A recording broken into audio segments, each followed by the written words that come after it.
4 PM news network में दोस्तों आपका स्वागत है। मैं हूं आपके साथ राशिद जहीर। परसों से खबर इतनी गर्म है कि तमाम जो यूट्यूबर्स हैं वो इस बात को बराबर बता रहे हैं कि सुप्रीम कोर्ट के जो हमारे CJI हैं उन्होंने दरअसल भारतीय जनता पार्टी की कमर तोड़ दी। चूँकि इलेक्टोरल बॉन्ड से जो पैसा आया है उसके बारे में उन्होंने कानून को निरस्त कर दिया और उसको SBI को कहा गया कि आप मार्च के पहले हफ्ते तक बताइए कि किस किस कंपनी ने किस किस सरकार को पैसा दिया।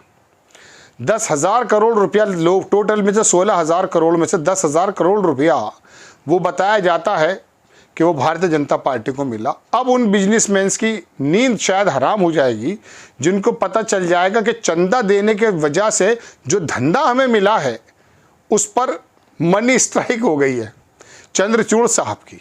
लेकिन मैं आपको ये खबर बताने नहीं आया हूँ जो तमाम देश के आपको पत्रकार बता रहे हैं, लेकिन मैं आपको बताने ये आया हूँ कि ये मनी स्ट्राइक दरअसल सुधीर चौधरी और गोदी मीडिया पर पड़ गई है।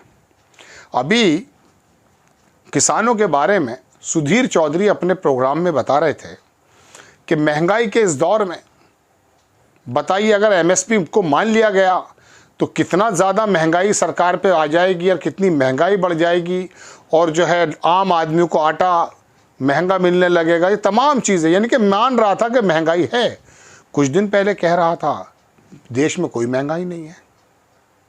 मतलब अपनी मर्ज़ी से महंगाई बढ़ा दी उस आदमी ने और अपनी मर्ज़ी से महंगाई को नीचे कर दी। क्या ज़बरदस्त एक्सचेंज ये स्टॉक एक्सचेंज में होता तो सारे के सारी चीज़ों को बढ़ा कर रख देता। लेकिन अब बात यह कि जब उस पर ये मैंने क्यों कहा मनी स्ट्राइक पड़ गई है, वो इसलिए कहा ये गोदी मीडिया को सींचने का काम आरोप लगता है।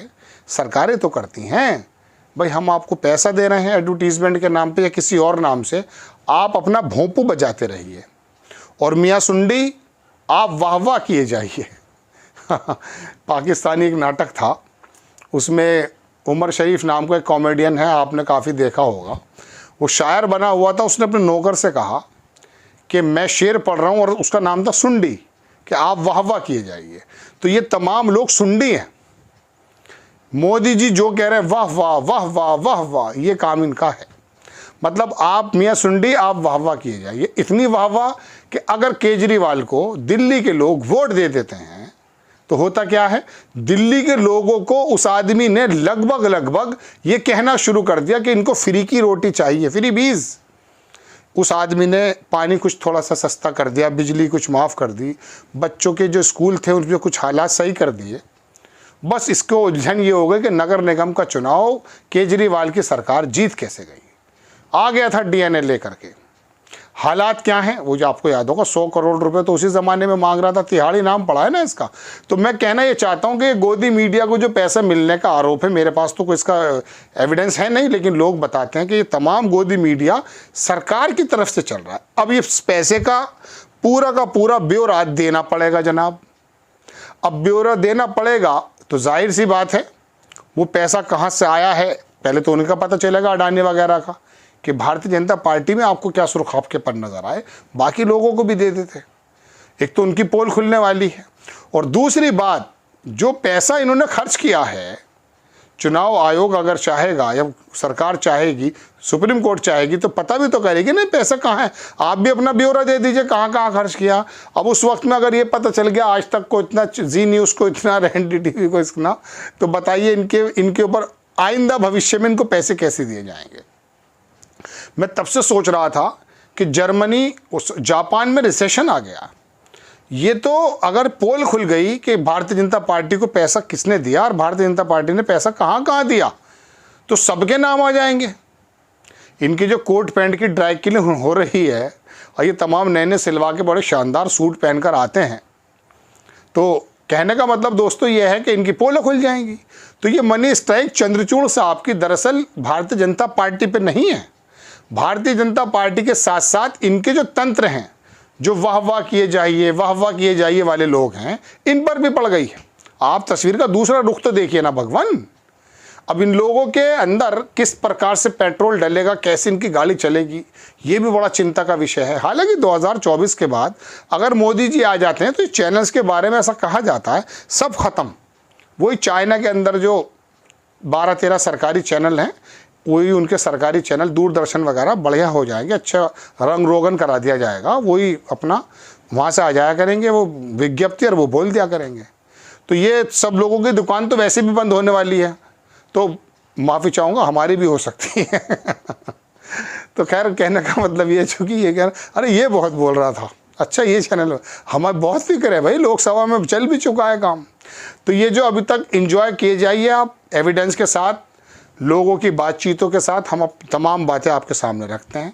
तो चंद्रचूड़ साहब की जो स्ट्राइक है जनाब मन, वो कंपनीज़ के मालिकों के ऊपर नहीं, या सरकार के लोगों पर नहीं, ये तो इन लोगों पर इनकी मुझे बड़ी चिंता है, इन लोगों पर जो पड़ी। वजह उसकी ये है, चूँकि ये बड़े अच्छे अच्छे पैकेज में आते हैं। अभी एक लेडी थी, कितना शानदार पत्रकार था वो, उसको पुण्य परसून वाजपेयी, उनको हटा करके मास्टर स्ट्रोक में उन्हें लाया गया था। लेडी मैडम जो थी, वो मैडम पूछ रही थी एक बार रूबी का लियाकत, उनसे पूछ रही थी प्रधान, नहीं एज ए मुस्लिम मुझे आपसे ये पूछना पड़ेगा कि आप जो है माइनॉरिटी के बारे में क्या सोचते हैं, उनके रिजर्वेशन की जिस तरह की सवाल पूछा, तो प्रधानमंत्री जी ने क्या सधा हुआ पहले से लिखा हुआ गालिबन ऐसा जवाब दिया कि नहीं 20 करोड़ नहीं, मैं 140 करोड़ लोगों के बारे में सोचता हूँ। अरे वाह वाह किए जाइए, वाह वाह, अरे सारे सलाम है साहब, क्या कमाल कर जवाब दिया। लेकिन अगर वो वहीं सवाल कर देती कि साहब जब आप एक ही आंख से 20 करोड़ को 140 करोड़ को देख रहे हैं, तो अचानक ये 10% का जो आपने 2019 के इलेक्शन से पहले जब भी का इंटरव्यू था, वो 10% का जो वो EWS दिया था, इकोनॉमिकल वीकर सेक्शन वाला जो रिजर्वेशन था, ये आपने रिजर्वेशन कैसे दे दिया?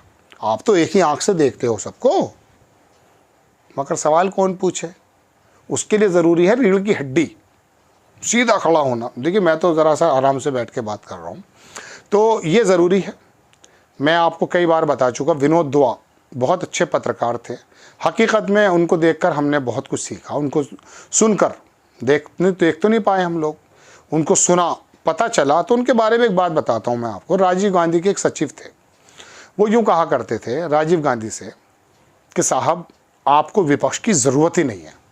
शाम को वो विनोद दुआ नाम का व्यक्ति दूरदर्शन पे एक प्रोग्राम लेकर आता है, आपसे सारी नीतियों पर सवाल पूछता है, ज़रूरत नहीं है आपको अपोजिशन की, वो आदमी अकेला काफ़ी है। अब बात यह है, विपक्ष की बात हो, ये गोदी मीडिया, इस पे हालात क्या हैं, अब इसके अंजाम पे रोना भी आता है।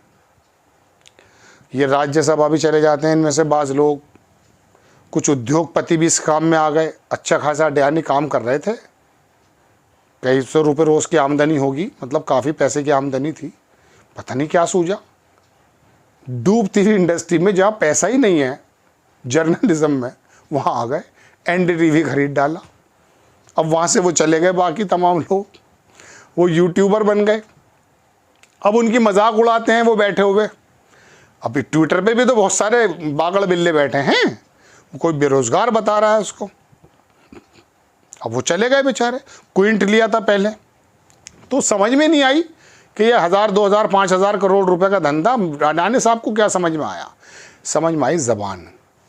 2014 में, आखिरी बात कह रहा हूँ, मैंने आपका एंटरटेनमेंट किया या खबर दी, ये तो आप जाने।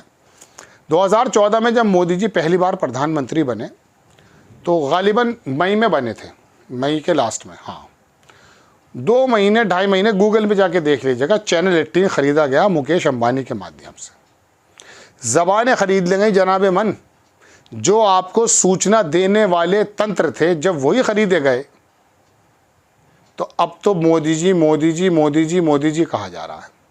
पिछले दिनों को आया भी था एक सर्वे, 87% गोदी मीडिया के चैनल्स पर मोदी जी ही छाए गए। इकोनॉमिक के बारे में कितनी बार वो हुई डिबेट, 00। मोदी जी के बारे में कितना दिखाया गया, 87%, 80% से ज़्यादा। तो जब आपको चारों तरफ मोदी जी दिख रहे हैं, तो ये तो भाई ऐसा हो गई। तो बहरहाल खबर यह है दर्शकों के DY चंद्रचूड़ साहब की ये मनी स्ट्राइक दरअसल भारतीय जनता पार्टी या राजनीतिक दलों पर नहीं, ये गोदी मीडिया में और सुधीर चौधरी जैसे लोगों पर भी पड़ गई है, क्योंकि इनके भी जो फंड दिए गए हैं वो भी खुल जाएंगे। और आने वाले समय में बड़े कम पैसे दिए जाएंगे। अरे नहीं 500 1500 में काम करो भाई, अब 1-2 लाख रुपये वाला काम नहीं है, करोड़ों का काम होता है इनका। मैं तो आपको अपने हिसाब से पैसे बता रहा हूँ। आपको खबर कैसी लगी अपनी राय कमेंट्स बॉक्स में ज़रूर दीजिएगा। चैनल को सब्सक्राइब कीजिएगा, शेयर कीजिएगा। नेक्स्ट टाइम मैं किसी खबर के साथ हाजिर होता हूँ। जय हिंद।